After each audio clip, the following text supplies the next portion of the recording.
Buenos días a todos. Bienvenidos a Investigando la Investigación, un podcast que trata sobre investigadores, investigación. Sabemos que es un poco redundante, pero lo que no es tan redundante es todo lo que rodea a este mundo de investigación, cómo los investigadores realizan esta investigación, cómo los investigadores trabajan a diferentes etapas y todos los problemas y descubrimientos que obtienen. Entonces, bueno, hoy va a ser el segundo episodio de este podcast, y hoy vamos a tener una entrevista. Entonces, en el programa de hoy vamos a dar la bienvenida a Teresa Mínguez, que es investigadora postdoctoral, que se encuentra ahora mismo a ver si se decide bien el nombre, en la Universidad de Linköping, seguro que lo he dicho bastante mal, se encuentra ahora mismo Linköping. allí, ¿sí? Linköping, sí. Linköping, vale. Creo que Todos empezamos diciendo Linköping, está bien. vale. Bueno, pues así vamos aprendiendo un poco por eso. Gracias por la corrección. Y bueno, Teresa, voy a hacer una muy pequeña y breve introducción. Teresa hizo un doctorado en la Universidad Oxford Brookes bajo la dirección de Isabel Bermúdez. La hizo en el campo de los receptores nicotínicos y actualmente, bueno, ha cambiado un poco su línea de investigación a otro tipo pues, de receptores, canales de calcio y de otro tipo. Y entonces nuestra primera pregunta para Teresa pues sería, bueno, si te puedes presentar un poco y comentarnos cómo decidiste dedicarte, bueno, pues al mundo de la investigación, y contar ya un poco de manera más general, pues cómo son tus líneas de investigación. Esa sería nuestra primera pregunta. Vale, pues buenos días, Horacio, lo primero. Y bueno, sí, lo has explicado bastante bien. Yo llevo poquito tiempo, estoy ahora haciendo el postdoc en Suecia y mi doctorado lo hice en receptores nicotínicos, que al final son canales que se activan por ligando, y ahora he cambiado un poco y he pasado a canales activados por voltaje. Ujú, Estoy con los canales de calcio ahora y bueno, más o menos estoy siguiendo la misma línea en el sentido de que estudio la biofísica de los canales, ya sean los nicotínicos, los abordaba más desde un punto de vista farmacológico y ahora estoy estudiándolos desde un de vista más de la biofísica ujú, utilizando técnicas de electrofisiología. Y, y nada, mis comienzos aquí a lo mejor yo voy a ser un poco diferente ujú, comparado con muchos científicos que siempre que escucho las entrevistas, como ujú, que han tenido muy claro desde pequeños que querían dedicarse a la ciencia, como muy vocacional. Y en mi caso ha sido pues paulatino y un poco a lo largo de mi vida me he ido encontrando a gente que me ha ido aumentando este interés, pues desde profesoras del instituto que me llevaron más por el camino de la biología y de la química, profesores de la carrera y sobre todo yo creo que mi punto de inflexión fue hacer el Erasmus prácticas con Isabel, ujú, mi supervisora del doctorado allí en Inglaterra. Y bueno, pues ella me transmitió toda su pasión, todo su interés ujú, por estas moléculas tan pequeñas, por los canales iónicos.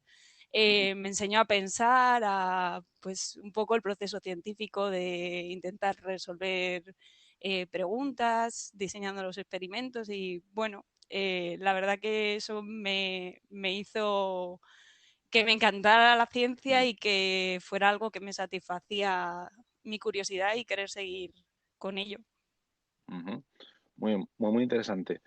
¿Crees entonces, a razón de esto, que si tú no hubieras hecho esa estancia Erasmus con Isabel en Oxford, no sé, crees que hubieras seguido una investigación? Sé que es una pregunta difícil porque no se sabe nunca cómo pueden evolucionar las cosas, pero si no hubieras hecho esa estancia Erasmus, ¿crees que te hubieras dedicado, hubieras seguido en investigación u a otra línea, o es un poco difícil poder responder?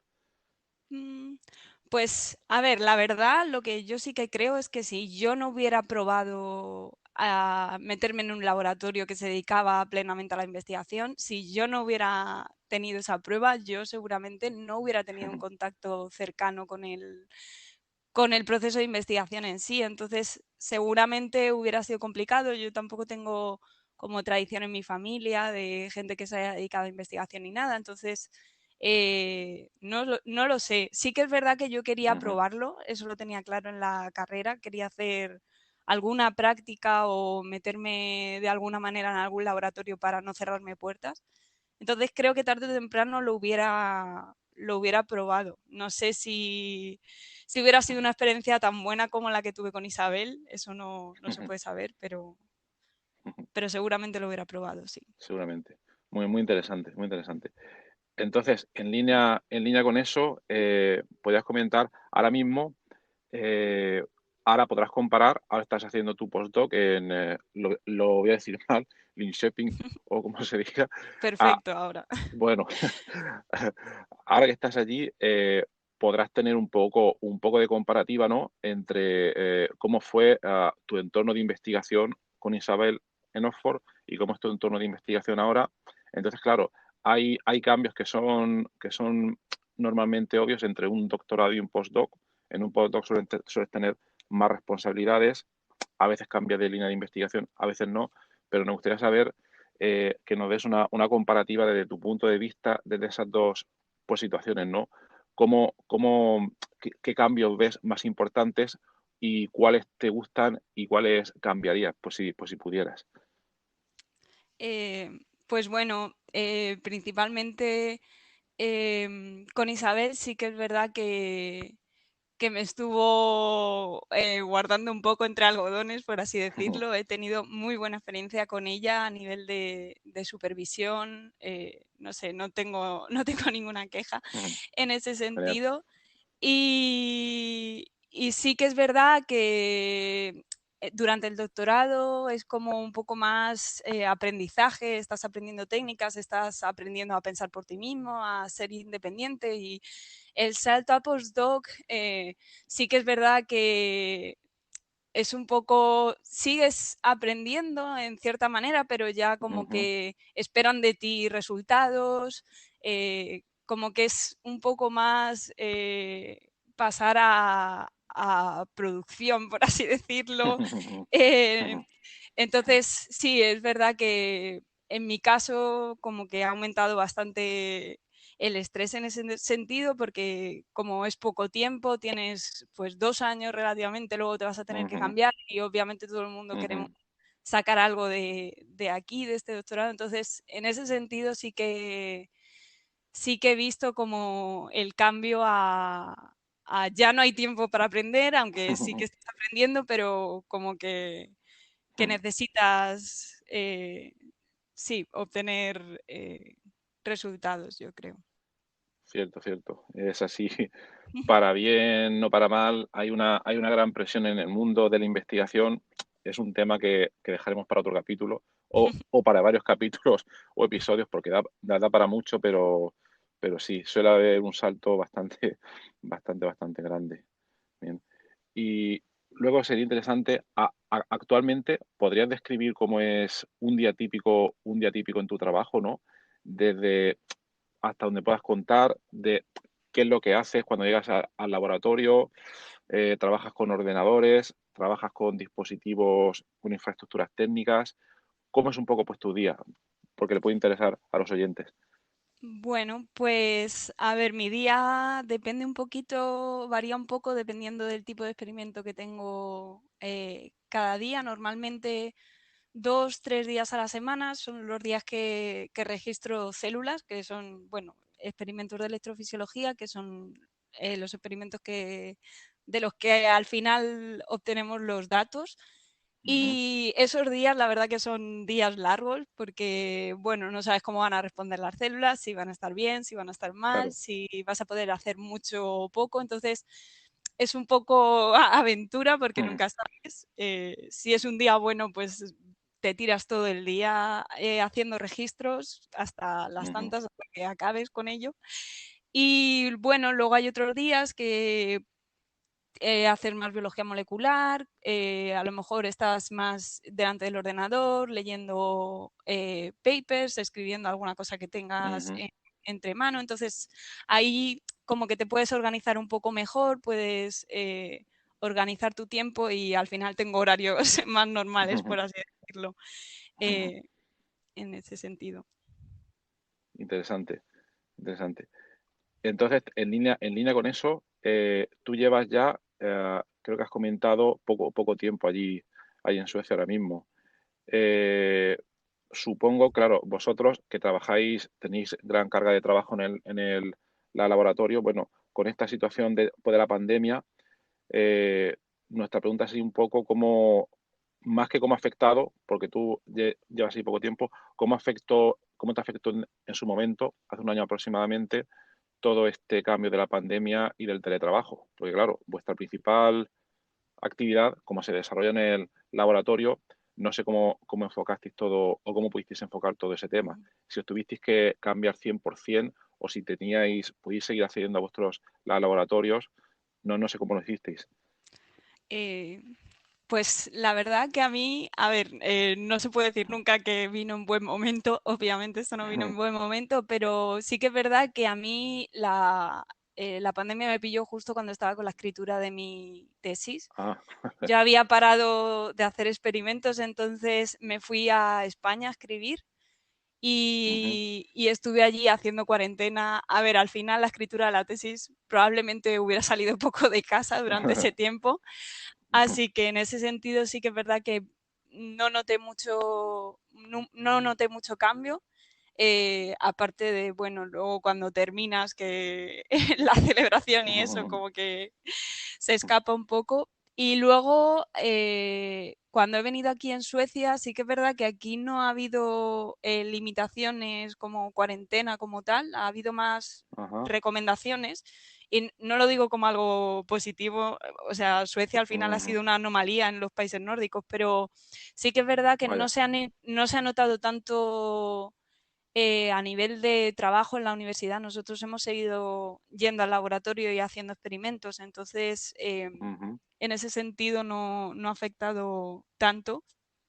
Pero ujú, bueno, sí que es verdad que lo ves en tu día a día, sí que intentas hacer más teletrabajo, un poco por interés propio. Las conferencias es algo que ha cambiado ujú, totalmente con esta ujú. pandemia y Claro, sí que ha habido cambios importantes. claro, Aunque a claro. mí a nivel personal no tanto, pero Ujú, claro. Y ahora que has comentado el tema de las conferencias, comentaste brevemente que asististe, claro, de manera virtual a una conferencia muy importante ayer.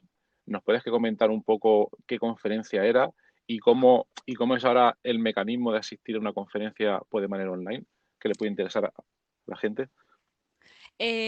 Pues bueno, yo sí, no solo ayer, estaba toda esta semana la conferencia de la Sociedad de Biofísica Ujú, y nada, pues como dices, todo online. Al final las charlas eran pregrabadas por las personas que mm, hablaban y luego ujú, había ronda de preguntas en un chat común. Sí que es verdad que se pierde un poco el contacto uno a uno, ujú, claro. pero bueno, también hace seguramente que mucha más gente pueda verla. Ujú, Porque, bueno, al final tienes las limitaciones del viaje, estas claro. conferencias al final son en Estados Unidos, que tienes una Ujú, semana, entonces eso complica un poco, pero sí, se pierde un poco la esencia. Yo ayer estaba presentando el póster y era raro porque al final pues no estás delante de tu póster, no estás esperando que pase alguien para hablar con ellos, sino que claro, claro, estás claro. ahí con tu ordenador esperando a que alguien te escriba por el chat. Era un poco extraño, pero bueno, Claro, claro. en Vaya, estos y todas las tiempos hay que hacer preguntas, algo. claro, en estos tiempos hay que hacerlo así. Y todas las preguntas que te hacían eran únicamente por chat. No había, digamos, opción para que el que quisiera se pudiera conectar por Zoom contigo o había un chat de voz. Era únicamente por texto, por lo que estás comentando. Sí, en el caso de los póster, por lo menos mi póster, sé que había gente que tenía como flash talk, tenía así como una presentación rápida de su póster, a lo mejor ellos sí que pudieron hacer como una videollamada o algo así, pero en el Ujú. caso de los que presentábamos póster y ya está, era todo por chat. Ujú. Interesante cómo hay que adaptarse a estos tiempos. Sí. Y una duda que me surge a mí. Normalmente, bueno, todos estos congresos tan importantes suelen tener una cuota de registro que, dependiendo del caso, puede ser pues más o menos alta, ¿no? Pero a la hora de cambiarlo online, debe haber una cuota de registro porque, de mi punto de vista, hay que mantener los costes pues, de todo lo que conlleva la organización por el congreso. Ujú. Pero sin entrar en números, a los costes de registro han cambiado sustancialmente con respecto a años anteriores. Imagino que son menores o se han mantenido. Yo, esta es la primera vez que asisto a esta conferencia, Ah, vale. entonces, pero Ujú, sí que mis compañeros han hablado sobre este tema y sí que han dicho que han reducido la cuota, sí, está ujú, más. Pero, ujú. a ver, tampoco sustancialmente, pero algo ha reducido, sí. Porque me imagino Vaya. también que todo el soporte técnico, la infraestructura para Claro, llevar a claro. cabo todo esto online tiene que ser también bastante. Lleva lo suyo, sí. Sí. Por lo que me han comentado, sí. Interesante.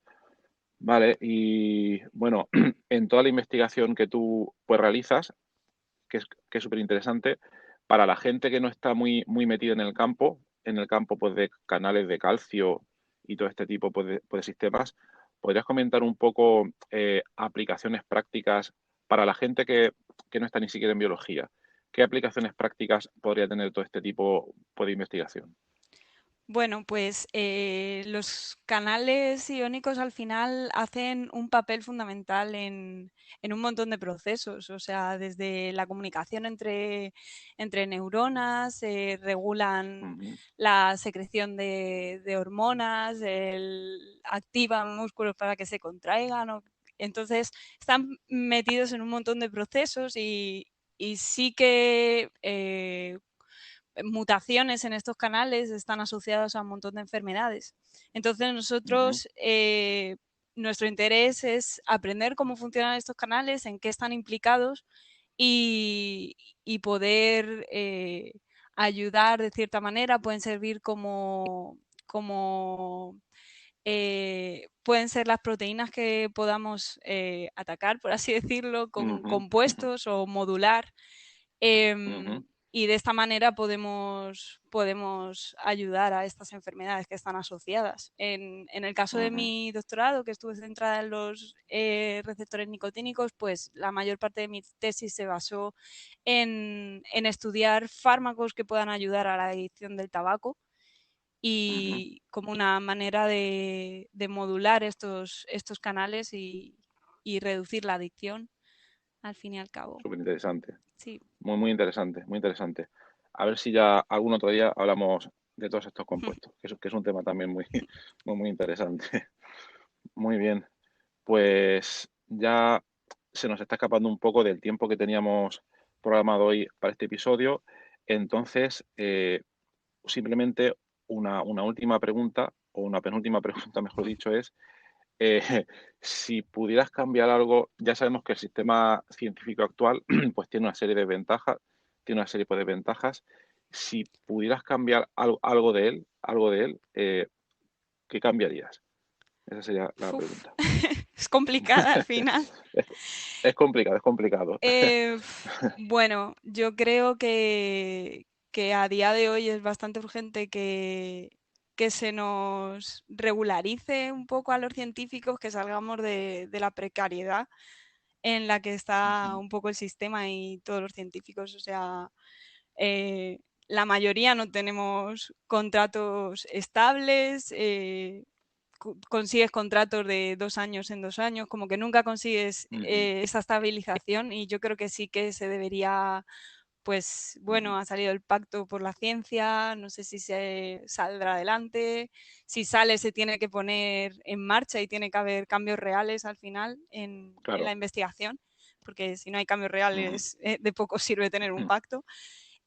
por Y, supuesto. Y bueno, pues yo creo que eso, que ahora con la pandemia que se habla tanto que como que nos hemos dado cuenta de la importancia que tiene la investigación y los Eso estudios es. científicos, pues bueno, ahora se Ujú. tendría que materializar un poco que nuestra situación laboral mejore, la verdad. Claro, totalmente de acuerdo. Hay mucho margen de mejora todavía, Ujú. hay muchas propuestas en el aire, pero bueno, todavía están en el aire. Todo depende de cómo se vaya materializando todo. Muy bien, muy bien. Y última pregunta, ahora sí, de verdad. Nos gustaría para el próximo invitado, si nos puede dejar una pregunta que te gustaría hacerle ¿Se puede para saber el el próximo invitado. próximo invitado o es así una General, pregunta general? abierta, abierta, totalmente. Vale, pues bueno, a mí me gustaría saber también un poco para mí, para el futuro en ciencia, me gustaría saber cómo se lidia con las negativas o los rechazos a becas, a papers, pues bueno, parece ser Ujú, como que es algo común que va surgiendo a lo largo de la carrera científica. Como... ujú. Y bueno, sí, me gustaría saber cómo puedes asumir que te van a decir Buena, que no muchas veces posiblemente. buena pregunta, buena pregunta. Esa es una pregunta muy, muy importante y puede dar para muchos, muchos episodios y capítulos. Efectivamente, efectivamente. Pues muy bien, Teresa. Muchísimas gracias por haber aceptado la invitación a nuestro podcast. Muchas Pensamos gracias que ha a sido ti, una Rafa. entrevista bastante interesante y nada, te deseamos mucho ánimo y mucha suerte allí en Suecia y con tu línea de investigación y que dentro de poco pues, nos puedas comentar resultados interesantes. Perfecto, Pues pues nada, muy bien muchas y que tengas gracias. un buen día. Igual.